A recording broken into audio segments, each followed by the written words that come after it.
Hello,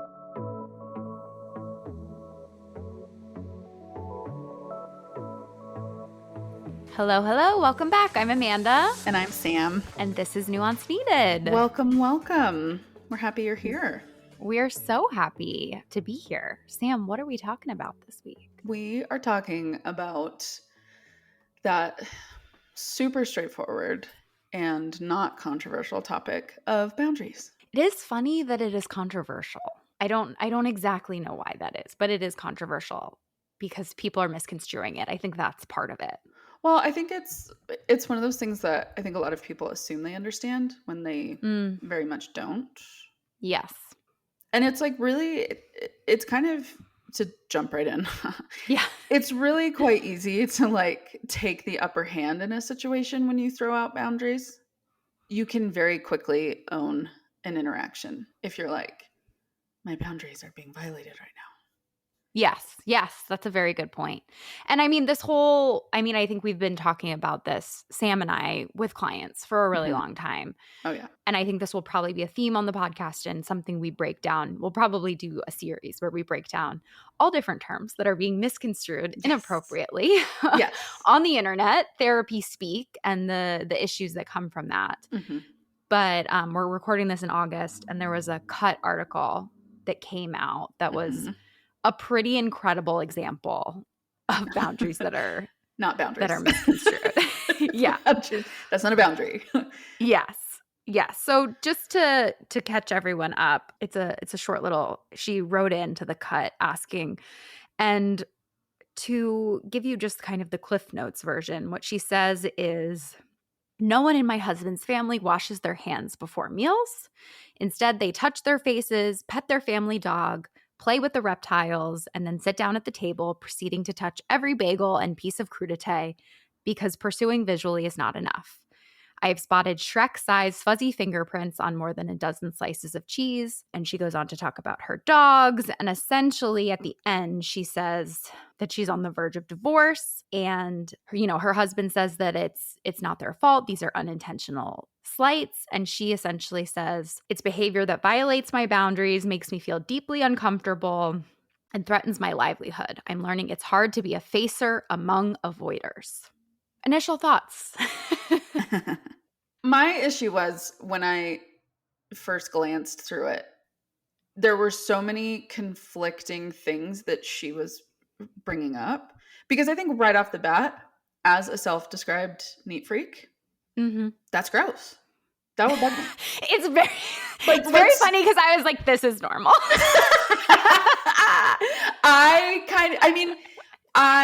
Maybe the reptiles because I don't have reptiles. Yeah, but I touch my dogs and I eat all the time. Well, I think that's fine. I think in relation to something that is going to be picked at from multiple people. I think for me, there was a part of me that was like, I could see that being, if your family culture is very hygiene forward and focused, I could see that situation being difficult.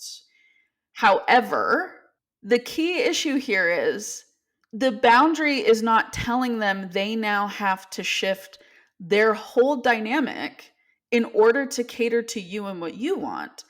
A boundary would be saying to your husband, if it is not like I'm dishing myself up from something that doesn't involve people's hands, it's all spatulas, I won't be eating. Yeah. That is a boundary. A boundary is not saying, okay, well, for me to come over, there will be immediate hand washing in all times and all things and in all places, and nobody can touch this when I'm there because that bugs me. That's trying to control a room in order to mitigate your discomfort.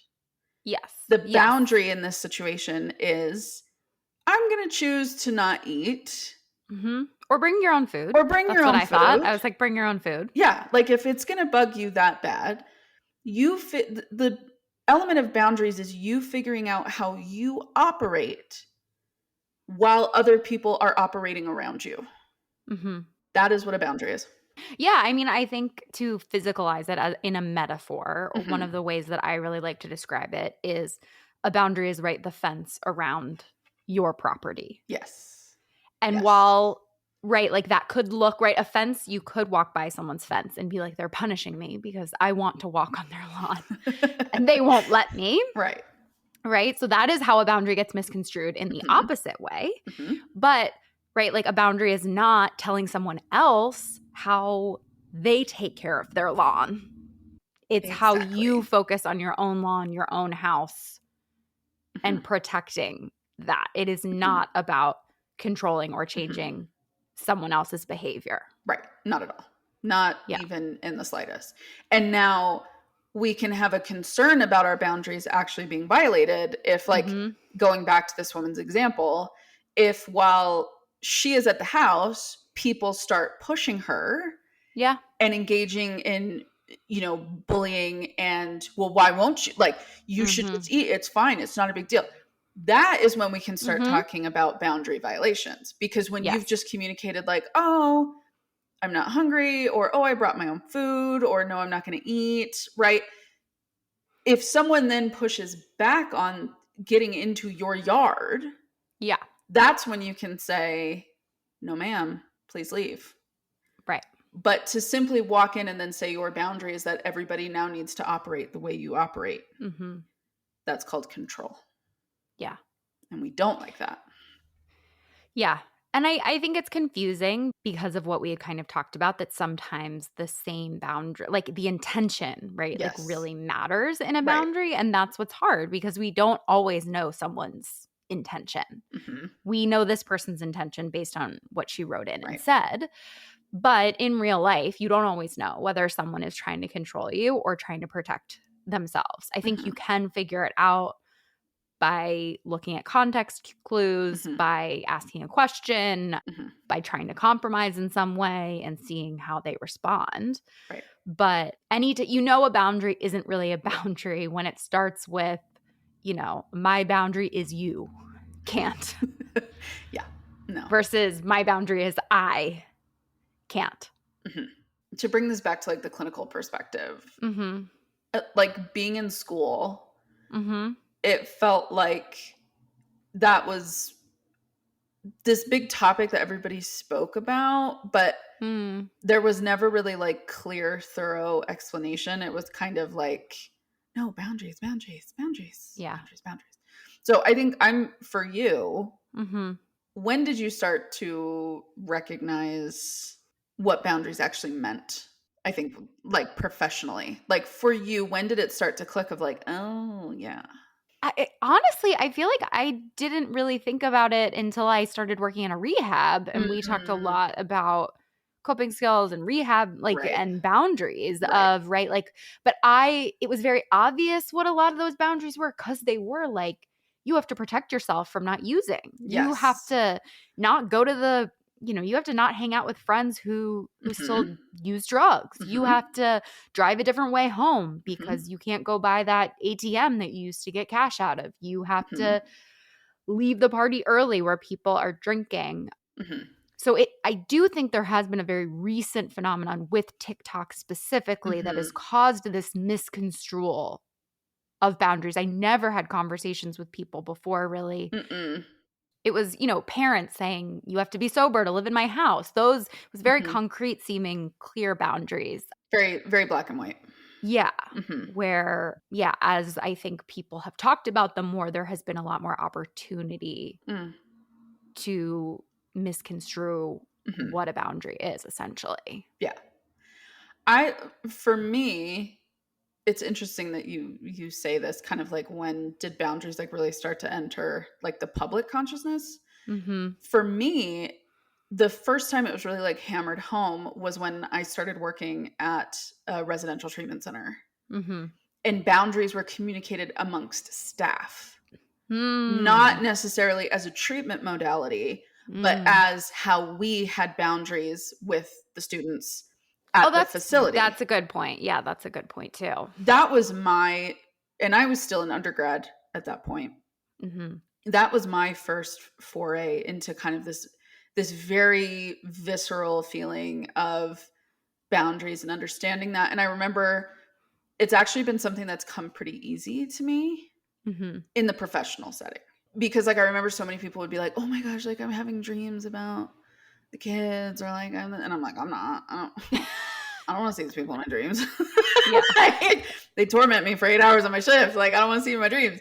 Or like, I remember I would say no very quickly. Mm. Like, Mhm. when the kids would ask to do something or they had an issue, my first response would be like, not right now. And then I would go check on something and then be like, hey, actually, you can. But I kind of started with like a safety first mentality. Yeah. And so many other staff really struggled with that. They had a Yeah. really, really hard time telling the kids no, and they felt really uncomfortable. And I also think in that setting, a lot of staff were still fairly young. Like I was in my early 20s, and these are kids in their teens. So Mhm. you're not very far removed from like peer status. Mhm. And a lot of people had a really like hard time with that, and this idea that the kids wouldn't like them or they were going to be the mean one. And I just didn't care. So I don't know what that Mhm. says about me, but I that was kind of like my first foray into really understanding boundaries Yeah. in that No, that's a sense. good point. That reminds me just of, yeah, like I think professional boundaries are Mhm. something that have sort of Mhm. always existed Yeah. before social media or anything like that. Of you dress appropriately for work. Yeah. I mean, I think we can take it too far back in like, 2000 and the 90s and stuff like Mhm. that, right? Of you don't cry at work, you don't do any of these things Right. at work. And I think I'm just having this thought too of maybe also some of the problem with how boundaries have been misconstrued is because they were so rigid. They were so black and white. This Mm. is how you show up at work. This is how you show up, with family. This is how you show up with your parents, Right. right? Of like, you respect your parents, you respect your elders. And as we've sort of casualized over the years Mhm. and invited authenticity into our personal lives, our Mhm. professional Mhm. lives, social media blending sort of, Mhm. personal and professional lives and everything in between, is that maybe where some of how we've lost the plot and we get Mm. confused? Because what is the line between being unprofessional at work and crying all the time and not being able Right. to do your work, for Right. example, and being so rigid with your professional boundaries that you aren't showing up as Mhm. yourself? Mhm. Even like hearing you kind of lay that out, I have like three different thought threads at the same time, which is like, well, to take it back, like Mhm. there were these ideas that people didn't realize were boundaries. They were, I think the word probably more people used was expectations. Yeah. Like you Yeah. have these expectations of how you should behave. Social Yeah, norms, how we social behave. norms, Yeah. cultural norms, all those sorts of things. Yeah. And that's a good point. Maybe I am sort of mixing Hmm. norms and expectations with Boundaries. Well, but boundaries. I think also, I don't think you're totally wrong because I Yeah. think to kind of keep this thread going, maybe part of the issue that you and I are both recognizing, and we're kind of like nailing it down finally in this conversation, is that a lot of these things that are norms and expectations have now been labeled as boundaries Mm. when they never really were. It was Yeah. more social cultural beliefs and the way people liked to behave within their communities. Yeah. Even like ethical behavior as a Yes. therapist, for example, Yes. is how you're expected to To behave engage. to not lose your license. Right. Right. But then the problem is there's really bad therapists that don't believe in that. Correct. Correct. So it's complicated, but then I think part of the issue that I'm seeing with the boundaries discussion, and I think part of it is attached to kind of this example that we started the episode with, Mhm. is boundaries have become this thing that have to have tension and confrontation attached to it. Mm. Like whenever I have conversations with clients, well, not whenever, but a lot of times when I have conversations with clients about boundaries, there is this visceral fear of, oh, well, this is going to involve a really difficult, aggressive feeling conversation for me to get this point across. Yeah. When it's okay to just say, like, well, there's ways I do things and I will Mhm. just live that way because that feels authentic to me, Mhm. while also keeping in mind other people's cultural and social norms. Mhm. right? And neither one is wrong. Mhm. The part in the middle that protects both sides is living authentically and asking people to respect that you are living authentically to what you want to do. Yeah. And allowing difference too. Yes. Yes. And that someone living differently is not an attack on your boundary. Mhm. Which is yeah, exactly. To Yes. close the loop of what we were talking about, right? Right. Like someone you may think it's gross. Yep. You may not want to like eat from a community platter, Table or whatever. Yeah. right? Of You're people who don't wash their hands, right. but just because you are uncomfortable with that behavior does not mean it is harming you. And I think the word Yes. harm is Yes. really where things get muddied. Yes. Yes. Yeah. This idea that if I even sense that there is some sort of a quote unquote boundary violation, I am now in an unsafe situation. Yeah. Which to your point, Sam, it's like that is just a difference Right. of opinion or belief. Right. And I guess what's hard is it's like it is an individual choice to decide if something is Yeah. causing you harm. Yeah. No, it is. It's very nuanced, It's which very, is really hard. very nuanced. Yet I think when I've had people, clients come to me and talking about this, and I think even in my personal life, when our friends ask us about stuff or, we're venting about things, whatever, I do sometimes push back on the harm narrative a little bit. Mhm. I'll challenge it. If it ends up being, you know, their truth, let's go with it. Great. Right. But I always want to get curious about that idea of incorporating the other person's perspective, Yeah. right? Like, was this truly meant as something to attack you, harm you, cause you discomfort, push your buttons? Or are you somebody that's currently working on using your voice, having Mhm. more of a voice, communicating better? And in Mhm. that moment, you were triggered feeling like maybe you were being taken advantage of or being pushed around. And that's what caused you to snap. It Mhm. wasn't that in that moment there was actual harm. Yeah. It was this mild trigger related to something that you're working on or something that you're working towards. But those are so nuanced Yeah. and such like deeply personal conversations that I think a lot of people don't want to have to go there. It's Mhm. easier to just point and say, this person violated my boundary. They caused me harm. End of story. I think it's interesting too because in recent years I think we've had this discussion of impact versus intention. And I think Mm-hmm. it does matter. I think we used to just say, right, only people's intentions mattered. And now Right. we're recognizing that the impact also matters. Right. But I think in general, and this is a very big theme of what we talk about, Sam, is sometimes we overcorrect. And Yes. while, Yes. yes, it does matter a lot how someone is impacted, Mm-hmm. their intentions still do matter, especially Yes. if you know them well. Like in these, Yes. it's one thing if we're talking about broad societal constructs, laws, Right. discriminate, right? Right. Like For sure. broad systems. Right. But in interpersonal relationships, especially the closer you are to someone, Mm-hmm. their intentions do matter. Yes. Caveat, obviously, abuse, For sure. right? Like, Yes. like all of that. We're not talking about that. No. We're talking about like you and me, Sam. I Mm-hmm. say something that like bothers you, negatively impacts Mm-hmm. you, Mm-hmm.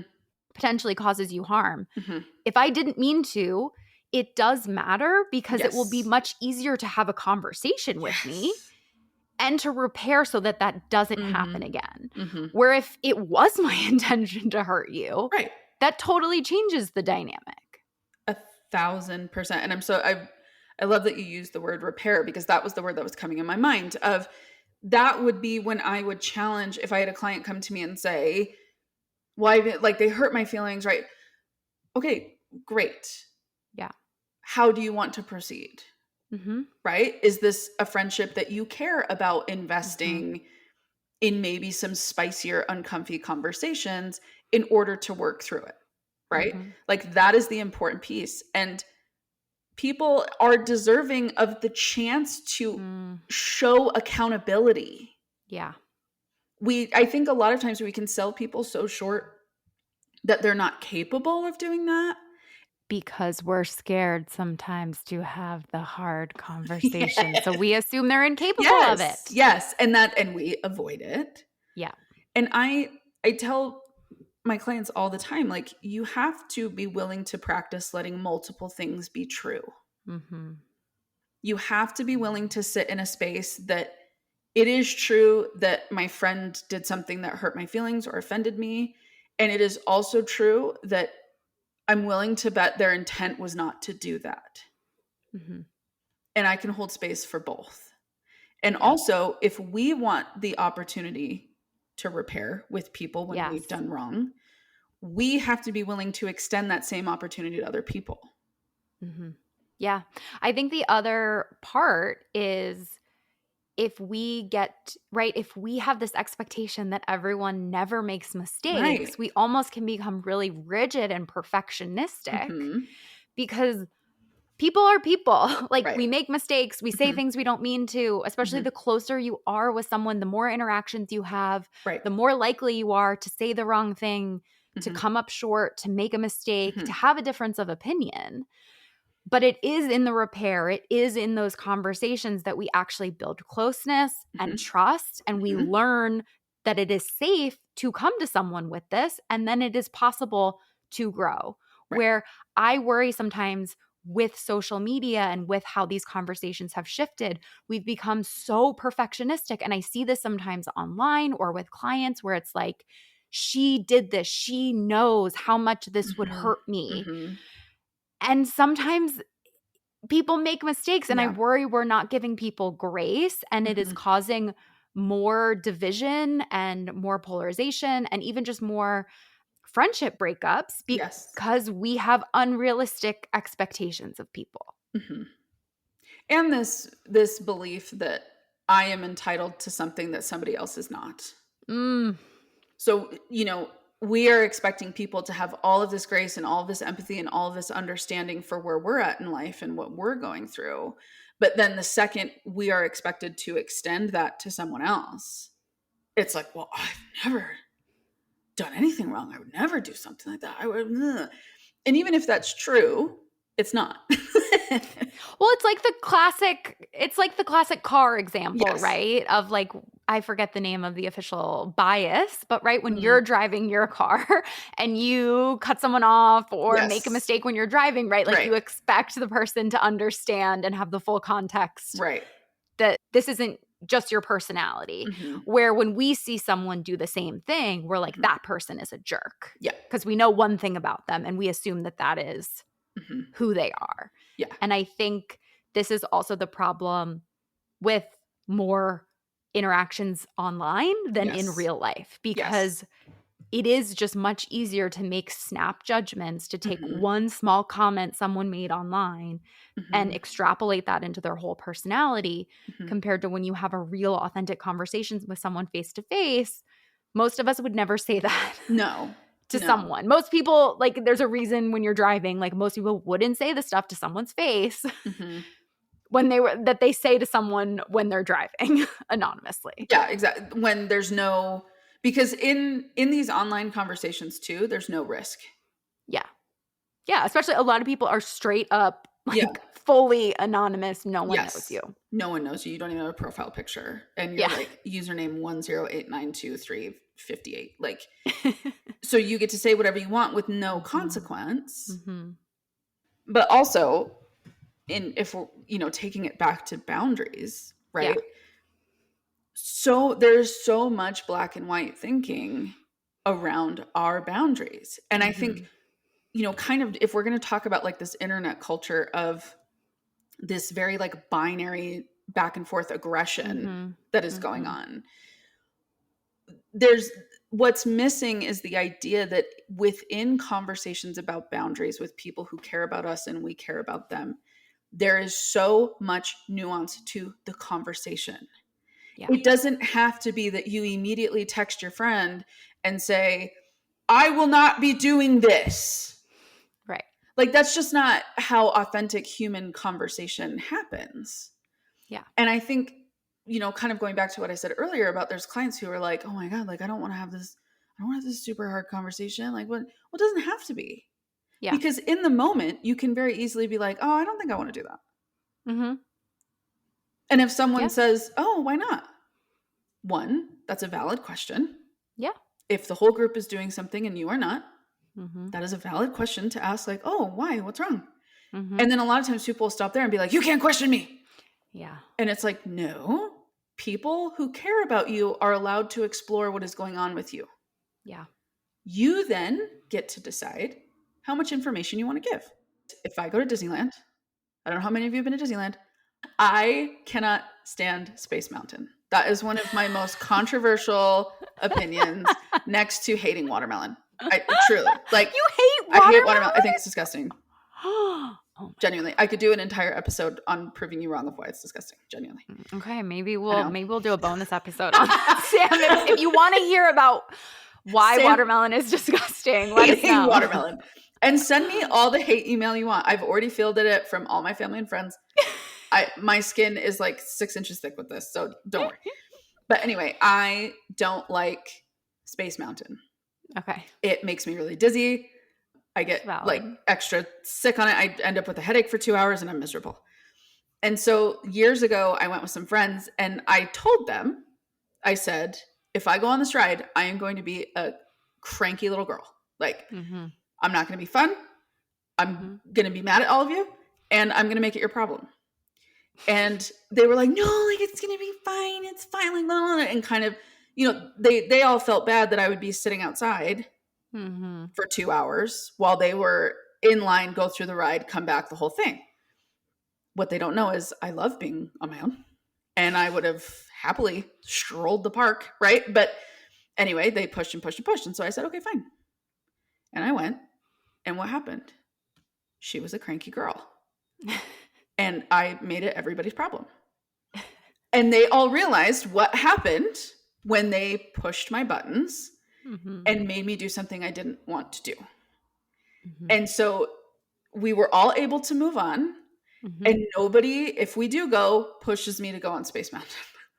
Yeah. It didn't have to be this big thing. I didn't throw a temper tantrum about they're not listening to me and they don't care about me and blah, blah, blah, blah. Right. Like, it just was. Okay, fine. You want me to go on this? I'm going to tell you exactly what it's going to be when we're all done. If you're listening to this episode and thinking, oh, I could really use some extra support with boundaries, I've got you. My practice, Therapy for Women Center, has therapists located in 43 states across the country. If you're local to the Philadelphia area, we also have 3 in-person offices. Therapy for Women Center is where Sam works. It's obviously where I work. So if you're interested in seeing her or me, you can reach out to us at therapyforwomencenter.com. Or if we can't work with you, we have therapists across the country, like I said. We'd love for you to check it out and learn more. Well, I also think that's a good point, Sam, too, of like, I think there is a dynamic that happens sometimes among humans where it's Yes. like we want to do what we want to do and we want people to do what we want to do. And it's Right. not always this horrible thing. No. Sometimes we think that it's fun to do something together or Right. whatever. And we don't realize we're being too forceful, being too Mm-hmm. pushy, Mm-hmm. stepping on someone's toes, pushing Mm-hmm. someone's boundaries. Mm-hmm. But yeah, it didn't cause you harm. Yeah. Like, I rebounded. I was Yeah. 23. Like, Yeah. you might as well be a sponge at that age. So, like, everything was fine. Yeah. But yeah, like, it doesn't, not everything has to be this like direct attack and assault Yeah. on what you want to do or your belief system or, Mhm. the boundaries that you do have or the boundaries that you want to have. Like, people around you are allowed to misunderstand, Mm. not agree, struggle to make sense of it because Yeah. they just don't have that problem. What matters is, do they do their best to be respectful Yeah. of what you're wanting and what you're needing? Yeah. Just because they don't agree doesn't mean there can't be respect. Yeah. I think that's a really good distinction. Or if they're confused by it or they're kind of like, oh, I wouldn't care about that, right? Yeah. Right. That's fine. Are they still respectful? Do they Yeah. try hard to be accommodating Yeah. to what it is that you're saying you're going to be doing or you're going to be needing or whatever? Mhm. I think that's a really good point. And it sort of leads me to one of my biggest pet peeves that I see on the internet, Mhm. which is no is a complete sentence. Mhm. Which, like, right? It is. I'm not. And for some people, right, this is what's so frustrating is for some people that is what they need to hear. But Right. what I mean, I remember when I was first talking about this, I don't know, a couple years ago, and I talked about compassionate boundaries and Mm-hmm. how one of my favorite ways to teach people how to set boundaries is by doing kind of a soft start, by Yes. saying something like, I get that you don't have bad intentions, or like if Right. you're talking to your parents, right? I understand you're doing this out of love. You love me so much. Right. Or if it's a change that you're making, saying something like, I know this is different than what I've Mm-hmm. said Mm-hmm. before. Yeah. And I got a lot of pushback that was like, you don't need to explain yourself, right? Like, never explain. No is a complete sentence. You're wasting your time by saying all these things. And it's like, again, obviously, if there's harm or something like that, that's a different situation. But if you For want to sure. preserve these relationships, one of the best things you can do is actually explain and give some context Yes. into what's Context. going on so that they have an understanding and they don't. A lot of times, if we set a boundary that involves someone, right? Like Mm-hmm. a lot of times that person feels like, did I do something wrong? They may feel defensive and they Mm-hmm. may start to, defend themselves in some way or explain why they did it. Where if you say, I know you love me, I know you didn't mean it, and Mm-hmm. right, like I can't have you push me to go on Space Mountain or Right. whatever, Right. then it doesn't have to become this whole thing about someone being like, well, I didn't mean it and blah, blah, blah, blah, blah. And it's not my fault. And it also doesn't come across as just, right? Like, if you say that, it doesn't come across to those people either as you're mad at them, you hate them, you don't want a Mm-hmm. relationship with them. It Mm-hmm. focuses on just the You. boundary. And I really wish people would put in, especially with people close to them, would put in more of that effort, would Yep. give people more context. I mean, Right. obviously, you and I are super biased in how much we love context and nuance, which is the whole premise of the show. Yeah. We But designed an entire podcast on it. but Yeah. maybe context saves the world. I don't know. Well, also, like, just think for 2 seconds of how it feels if you were to be like, hey, what do you think about this? No. Like, like, Yeah, okay, it's very fine. jarring. Right. I Jesus. never have to explain myself to you. Yeah. It's Like, like, okay, okay, right. that's not really indicating that you care about this relationship Right. and you want to. I just am such a big believer, even with boundaries, like there are compromises that we Mm-hmm. can make. We Mm-hmm. obviously all have our non-negotiable Yes. boundaries. I talk about this a lot with people drinking and how it is Mm-hmm. complicated when you live with someone. Mm-hmm. So what do you say if you live with a partner and you're like, my non-negotiable boundary is my house will be like this, right? Like Yeah. I think this comes up a lot Mm-hmm. because, right, Sam, if you and I live together, you're right, you like to keep your house clean. If we lived Yes. together, we would have to find a way to compromise. And Mm-hmm. it's very hard, I think, when one person is like, my boundary is that everything is perfectly clean. Mm-hmm. And someone else then is like, well, my Mm-hmm. boundary is that I don't waste time doing things That I don't want to that I do. don't want to Yeah. do. And And I hate then dishes. I Yeah. don't, how do the only solution is not live together or find a way to compromise. Mm-hmm. Mm-hmm. What do you do when you have those situations come up with clients? I always remind people that you have to be willing to own when you're hurting your own feelings. Mm. Like, you have to have the introspection to be like, am I being the immovable stick in the mud? Mm. That Am is, I making this harder for yeah, myself? that I'm contributing to the tension. Yeah. Right? Like, for example, like if you are living with someone, and I think this works for partners or friendships or just like casual roommates. Yep. If we're going to talk about like the living situation, right?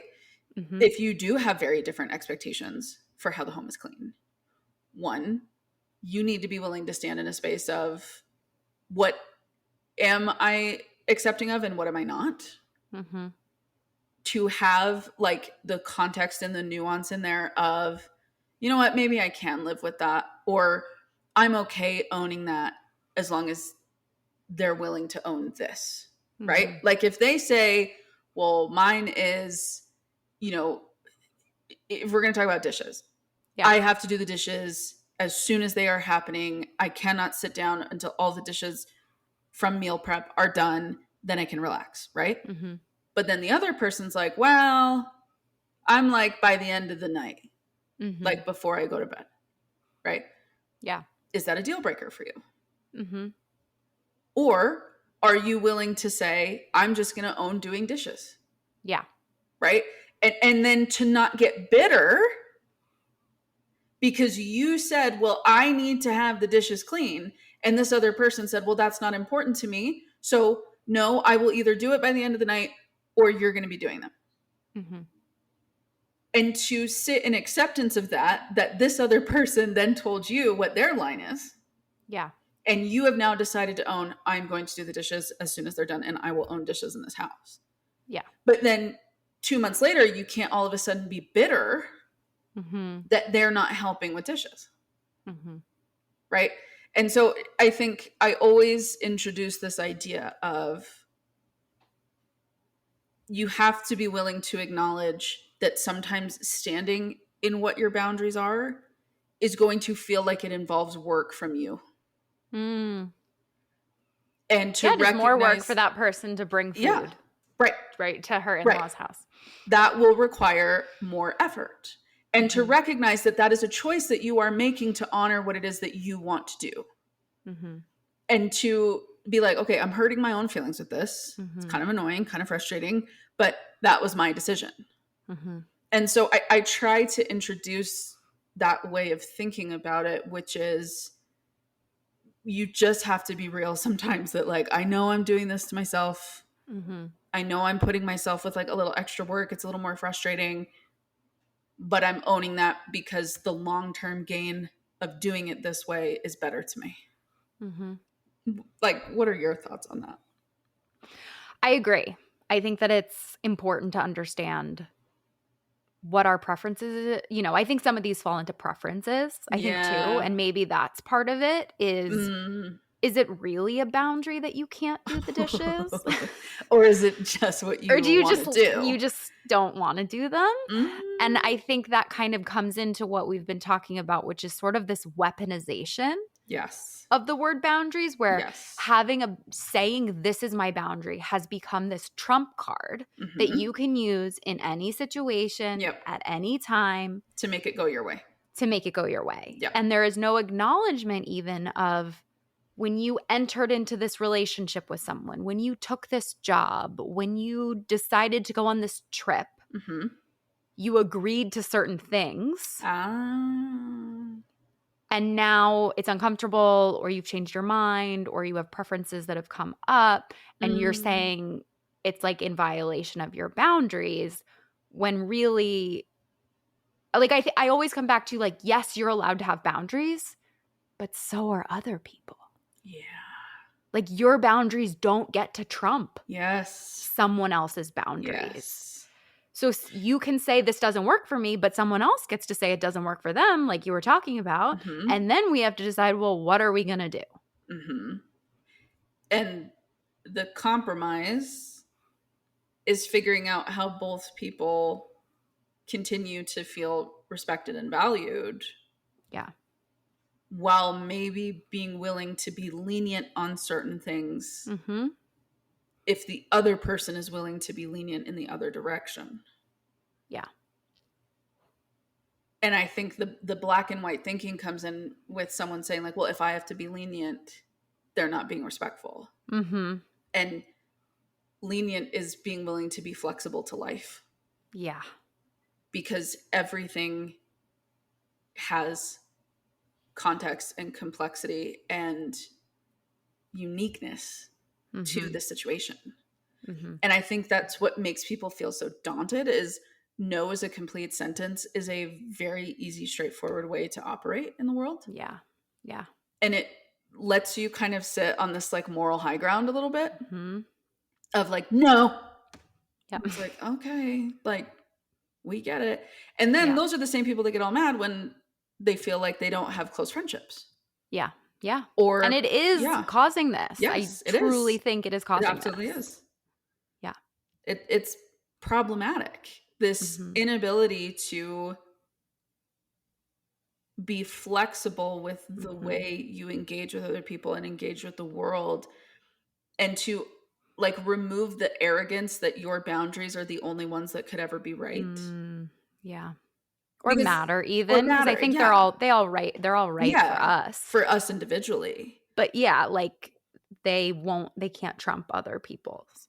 Right, right. Yeah, I'm thinking too about just how I think the problem also lies in on social media, we're really talking about rigid boundaries, right? And Yes. if we talk about there's kind of generally accepted in psychology 3 types of boundaries. There's rigid, Mhm, porous, mhm. right? And then flexible and healthy ones are kind of what we're going for. And I kind of, as you know, I love my metaphors. I kind of think of it, right, as like a rigid boundary is like a door, it's impermeable, Mhm, it is mhm. not flexible, where a flexible boundary is kind of like a screen door, right? It Yeah. allows some things in, it allows some things out, it Mhm. still has a shape to it, You can open it and but close it as you you can need open to. it. It's Yeah. flexible Mhm. and it can be it, and that's what we've been talking about. Yes. And then there's porous, which is kind of like a door with huge holes in it, Right. where you can't really control it. It's unpredictable. A lot of Mhm. times people with porous boundaries say yes when they want to say no, and then they kind of Yes. freak out later, or they have Yes. no boundaries and they never say no. Right. But then are angry all the time. Right. And Yeah. what we're talking about is ideally in healthy relationships, you have flexible boundaries. Yes. And if we only bring rigid boundaries to these Mhm. relationships, it is going to be hard to have closeness, to Yep. have trust, Yep. to have compatibility Mhm. because of all the things we've been saying. Mhm. Be a screen door. The end. I I love that, and I'll probably steal that from you Go for it. because I think something else kind of in line with this idea of like this screen door and this Mhm. flexibility is I remind people like it gets to change whenever you want. Yes. Like you could have a boundary, like for example, taking it all the way back to the beginning with Miss I hate charcuterie boards. Yeah. Like, okay, maybe there's a group of friends that you're fine with eating that way because Yeah. they also wash their hands the second they do Yeah. something, or they use tongs to pick out the cheese. And like, Mhm. you know, maybe it They is keep their house okay. cleaner. Yes, Yeah. yes, it is okay for you to engage in those types of meals Mhm. because the people around you are behaving the same way you do. Yeah. But then it's okay to then go to your in-laws house and be like, I'm going to bring my own charcuterie board. You know, Mhm. you are allowed to change and adapt, which I think if people are used to the safety that rigidity brings, kind of going back Mhm. to no period, Mhm. has a level of safety to it. Mhm. We are not going to have to be pushed or challenged or kind of sit in a new experience if we just say no. But I think to allow yourself room and the freedom Mhm.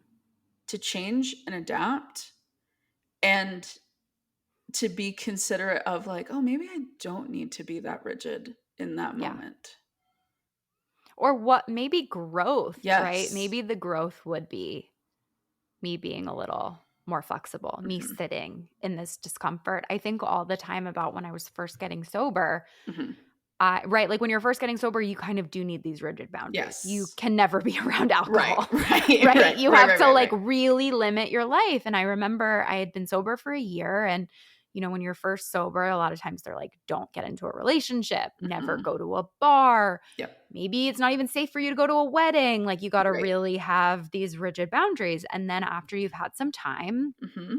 the goal is to actually put yourself in situations where you'll be a little bit triggered Yes. so that you can grow, because we Yes. know that life isn't going to stop for us. Life is Mm-mm. filled with alcohol, right? Hmm. You will eventually have to probably go to a wedding or an event Hmm. where With someone will alcohol. drink. You will Yes. accidentally turn on the TV and there will be a Corona commercial. Like Yes. it will happen. Hmm. And yes, it can be helpful maybe during early recovery, or if you're really fragile, if Hmm. you are going through trauma, if there's Yes. something going on where you need to beef up these boundaries to take Hmm. care of yourself, Hmm. no problem. Yep. And sometimes I think when we're first setting boundaries, we may need more rigid ones because we Yeah. don't even understand, right? We can get too confused with the nuance. Yes. But eventually, we do need to be more flexible. We do need to sit in the discomfort. We Mm-hmm. do need to expose ourselves to different beliefs, ideas, thoughts, triggers if we want to be able to grow. No, I love that so much. And there's so many clients I've been working with lately that we've been having that conversation of they're like, well, like I want to do this, but how do I do it? And I'm like, we have to do it. Yeah. You have to do it. And I know Mm-hmm. people are like astounded that they pay me and I go, well, you have to just do it. You know, like that. But you have to build trust with yourself Mm-hmm. that you are not going to be immediately bowled over and destroyed by the world the Mm. second something happens that makes you uncomfortable. Yeah. That you're willing to withstand that and to be able to practice reading the situation of, you know, if we're using the sobriety context to say, is this actually an unsafe moment for me? Right.